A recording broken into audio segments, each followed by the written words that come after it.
नमस्कार मित्रांनो, वाहते दुकान किंवा आपण त्याला ई रिक्षा देखील असे म्हणतो, जे अपंग असतील, दिव्यांग व्यक्ती जे असतील त्यांना व्यवसायासाठी आपल्या महाराष्ट्राचे मुख्यमंत्री यांनी खूप मोठी आनंदाची बातमी दिली की त्यांना आता ई रिक्षा म्हणून त्यांना व्यवसायासाठी मोफत रिक्षा वाटप होणार आहे। ते तुम्हाला कसं होणार आहे, त्याची ऑनलाईन प्रोसेस काय राहील, त्याचे डॉक्युमेंट्स कोणते, याची सर्व गोष्टी आपण आपल्या आजच्या व्हिडिओमध्ये पाहणार आहोत। त्याच्या अटी शर्ती आपण पुढच्या व्हिडिओत पाहणार आहोत, पण महत्त्वाचा पॉइंट असा आहे की तुम्हाला डॉक्युमेंट्स काय लागतील, तुमच्याकडे कोणकोणते डॉक्युमेंट्स असणे गरजेचे आहे, याचा सर्व सारांश आपण आपल्या डिस्प्लेवर पाहणार आहोत। तर चला मित्रांनो, आपण आपल्या स्क्रीनकडे वळूयात। त्यापूर्वी आपल्या चॅनलवर कोणी नवीन आले असणार तर आपल्या चॅनलला सबस्क्राइब करा व तसेच बेल आयकॉनला क्लिक करायला विसरू नका। असेच नवनवीन अपडेट्स तुम्हाला मिळत राहतील। तर चला मित्रांनो, व्हिडिओकडे वळूयात।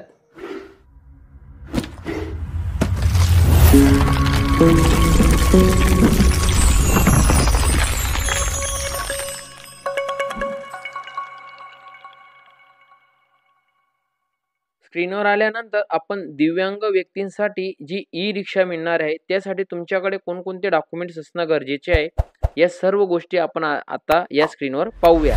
तर सर्वात पहिला डॉक्युमेंट्स मित्रांनो, अर्जदाराचा फोटो तुमच्याकडे असणं गरजेचे आहे।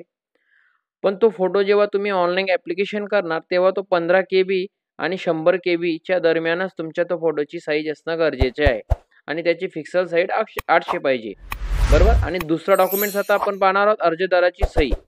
त्याची देखील तुम्हाला 3 KB तर 30 KB ची आतच त्याची साईज तुमच्याकडे असणं गरजेचं आहे। हे बघा, ऑनलाईन ऍप्लिकेशन करताना तुम्ही आपल्या समोरच्या दुकानदाराकडे केव्हा जाणार तेव्हा तुमच्याकडे एवढे डॉक्युमेंट्स तुम्ही सोबत घेऊन जा।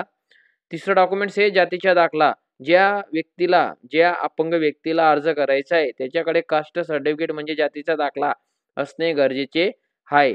4 नंबरवर आहे अधिवास प्रमाणपत्र, याला इंग्लिशमध्ये आपण डोमिसाईल असे देखील म्हणतो। हे डोमिसाईल आपण LC वगैरे देऊन आपण ते डॉक्युमेंट्स आपण CSC सेंटरवर काढू शकतो। निवासी पुरावा म्हणून तुम्ही ऍड्रेस प्रूफ द्यायचा आहे तुम्हाला, तर तुम्ही ते मतदान कार्ड किंवा रेशन कार्ड असे काही एक डॉक्युमेंट्स तुम्ही याच्या जागेवर किंवा आधार कार्ड हे देऊ शकता। आता हे तर महत्त्वाचे 5 डॉक्युमेंट्स होतेच। आता 6व्या डॉक्युमेंट्स तुमच्याकडे असणं खूप गरजेचे आहे, ते आहे दिव्यांगत्वाचे प्रमाणपत्र म्हणजे डिझॅबिलिटी सर्टिफिकेट। हे डिझॅबिलिटी सर्टिफिकेट तुम्हाला गव्हर्नमेंटच्या हॉस्पिटलमध्ये काढून मिळते। ज्यांच्याकडे हे सर्टिफिकेट असेल तेच तुम्ही ऍप्लिकेशन करू शकणार, नाहीतर अन्यथा तुम्ही या ऑनलाईन प्रक्रियेमध्ये बाद करण्यात येणार आहेत। आता 7वा डॉक्युमेंट्स हे जसं दिव्यांगत्वाचे प्रमाणपत्र आहे तसेच UDID प्रमाणपत्र, हे जे सर्टिफिकेट असते हे अपंगांना देखील मिळतं दिव्यांगत्वाचे सर्टिफिकेट सोबत, तर ते तुमच्याकडे असणं गरजेचे आहे। ते पण देखील ऑनलाईन तुम्हाला काढून मिळेल। 8 नंबरला आहे तुमच्याकडे ओळखपत्र। इथं तुम्ही आधार कार्ड देऊ शकता किंवा पॅन कार्ड किंवा मतदान कार्ड, इथं देखील 3-4 डॉक्युमेंट्स पैकी कोणतेही एक डॉक्युमेंट्स तुम्ही देऊ शकता। आणि 9वं आणि महत्त्वाचं आहे बँक पासबुक। जे तुमचे बँक पासबुक राहील ते त्याच्यावर पहिल्या पानावर तुमचे नाव असणं खूप गरजेचे आहे। आणि एवढे डॉक्युमेंट्स तुम्ही 9 देणार तर याच्यासोबत तुम्हाला सर्व डॉक्युमेंट्स एकदम क्लिअर स्कॅन करून सबमिट करा, जेणेकरून तुमचं जे ऍप्लिकेशन आहे ते रिजेक्ट होणार नाही। असेच नवनवीन अपडेट मिळवण्यासाठी मित्रांनो, आपल्या डिजिटल मनोहर मराठी यूट्यूब चॅनलला सबस्क्राइब करा व तसेच बेल आयकॉनला क्लिक करायला विसरू नका। जय हिंद, जय महाराष्ट्र, वंदे मातरम।